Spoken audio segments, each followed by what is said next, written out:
Ketua Umum Partai Gerindra Prabowo Subianto dan Ketua Umum Golkar Airlangga Hartarto melempar sinyal Jokowi merestui dan berkepentingan membentuk koalisi besar.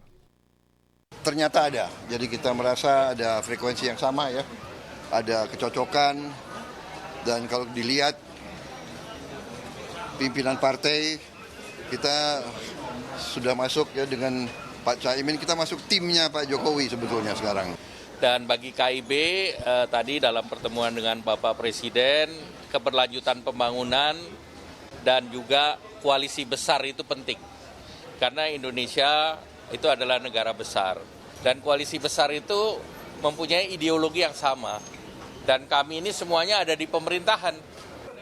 Sejumlah analis politik memprediksi akan ada 3 poros capres dalam Pilpres 2024 jika PDIP tak bergabung dengan koalisi besar 5 partai pendukung Jokowi yang kini tengah digodok.